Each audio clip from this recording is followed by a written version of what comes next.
नमस्कार दोस्तों, आज की कहानी एक पारिवारिक भावनात्मक कहानी है। कविता माँ के गुजरने के बाद मायके आती है। तब एकदम चौंकते हुए भाभी आराधना से बोलती है, अरे दीदी, आप अचानक आ गई। तभी कविता ने कहा, भाभी मैं क्या यहाँ बिना बताए नहीं आ सकती हूँ, ये मेरा भी तो घर है। आराधना ने तीखे लेकिन मुस्कुराते हुए शब्दों में जवाब दिया, दीदी आप कितनी बड़ी गलतफहमी में जी रही हैं। अब मम्मी नहीं रही जो अभी भी आप अपना अधिकार जता रही हैं। ये अब आपका घर नहीं रहा। मैं इसीलिए पूछ रही थी, अगर मैं न मिलती तो आप परेशान हो जाती। कविता भावुक हो उठी और भावुक होकर उसने कहा, भाभी मुझे माँ की बहुत याद आ रही थी। आराधना बोली, अरे दीदी यहाँ याद करो या अपने घर में, अब मम्मी तो है नहीं। मेरा मतलब है एक ना एक दिन तो सबको जाना होता है। वो चली गई। खैर। इस पर कविता धीरे से बोली, देखो भाभी, माँ के बिना ये घर कितना सूना सूना हो गया है। पहले जब भी मैं यहाँ आती थी तो कितना अच्छा लगता था। आराधना ने जवाब दिया, मुझे तो नहीं लगता कि घर सूना हो गया है। जाने वाले को तो कोई रोक नहीं सकता, और इंसान के अच्छे कर्म ही होते हैं जो सबके दिलों में उसे जिंदा रखते हैं। अगर व्यवहार अच्छा ना हो तो यादें भी कड़वी रह जाती हैं, जिन्हें कोई याद नहीं करना चाहता। खैर, आप बैठिए, मैं आपके लिए पानी लाती हूँ। कविता अब चारों तरफ देखती है। उसे माँ की फोटो के आगे बैठ के रोने लग जाती है। माँ, मुझे तुम्हारी बहुत कमी लग रही है। जब तुम थी तो यहीं पे मुझे मेरा मन लगता था। आज तुम्हारे बिना सब कुछ पराया लग रहा है। ऐसा क्यों माँ? क्या सच में माँ के रहने तक ही मायका होता है? तभी आराधना पानी लेकर आती है और कहती है, अरे दीदी आप रो रही हैं। ये तो अपने कर्मों का फल ही होता है, इसीलिए आपको ये घर अब पराया लग रहा है। आप कभी भी मेरे दिल तक पहुंच ही नहीं पाई।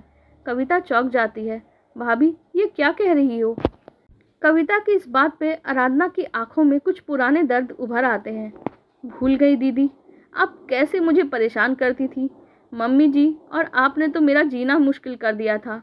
मेरी साड़ी पसंद आ जाती तो मना करने पे भी मम्मी जी मेरी शिकायत कर देती, और फिर बिना पूछे आप साड़ी निकाल के पहन लेती।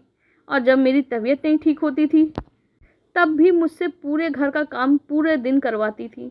मेरी आज़ादी, मेरी मर्जी, ये सब कुछ मुझसे छीन लिया गया था। आपने और आपकी मम्मी ने ये सब कुछ किया था। मायके भी तभी जा सकती थी जब मम्मी जी की इजाज़त होती, और ये सब आज भी मेरे दिल में नासूर की तरह चुभता है। कविता की आंखें भर आई। भाभी मुझे तो एहसास ही नहीं था कि आपको इतना दर्द हुआ मुझसे और मेरी माँ से। आराधना बोली, हाँ दीदी, ये दर्द एक दिन तो बाहर आना ही था। वैसे आप यहाँ कब तक रुकेंगी? मैं अनचाहे रिश्ते को दिल से तो नहीं निभा सकती। कविता को अपने ही बोले गए कई पुराने शब्द याद आ गए जो उसने कड़वाहट के साथ आराधना से बोले थे, और उसे अपने शब्द याद आने लगे। उसे समझ में आ गया कि अब उसकी यहाँ कोई जगह नहीं बची। भाभी, वैसे तो मैं 2-3 दिन के लिए ही आई थी, लेकिन अब मैं शाम की गाड़ी से ही चली जाऊंगी। तभी आराधना की आवाज़ में थोड़ा सा अपनापन आता है और बोलती है, देखो दीदी, जब आ ही गई हो तो रुक जाओ। पर एक बात याद रखना दीदी, माँ से ही सिर्फ मायका नहीं होता है, भाई और भाभी से भी मायका होता है। अगर आपसी मेल जोल अच्छा हो तो मायका जीवन भर साथ देता है। रिश्ते में प्यार हो, सम्मान हो, तभी मायका मायका लगता है। वरना अधिकार जताने से ना तो दिल में जगह मिलती है और ना ही घर में। कविता ने गहरी सांस ली और रोते हुए कहा, भाभी जो बीत गया वो बीत गया। चलो कड़वी बातों को पीछे छोड़ देते हैं और आज से एक नई शुरुआत करते हैं। मुझे मेरा मायका चाहिए ताकि आपके दिल में मैं जगह बना पाऊँ। मुझे माफ़ कर दो भाभी, मैं आपके साथ ऐसा बर्ताव कर रही, उसके लिए मैं माफ़ी मांगती हूँ, और आगे से अपना बर्ताव भी अच्छा रखूँगी। भाभी, मेरी शिकायत करने की आदत नहीं मुझे आपसे दूर कर दिया। अब मेरी यही कोशिश होगी कि आपके दिल को मेरी वजह से कभी कोई ठेस ना पहुँचे।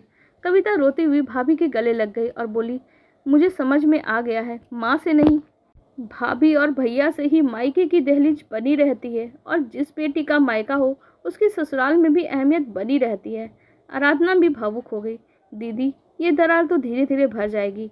आप मुझे सम्मान दोगी तो मैं भी आपको सम्मान दूंगी, आपको भी सम्मान मिलेगा, और बीतते समय के साथ ये घाव भी बढ़ जाएगा, और आपके और हमारे बीच की दूरियां भी घट जाएगी। आप लोगों को हमारी ये कहानी कैसी लगी कमेंट सेक्शन में ज़रूर बताइएगा। साथ ही वीडियो को लाइक कर दीजिएगा और हमारे चैनल को भी सब्सक्राइब कर लीजिएगा। धन्यवाद।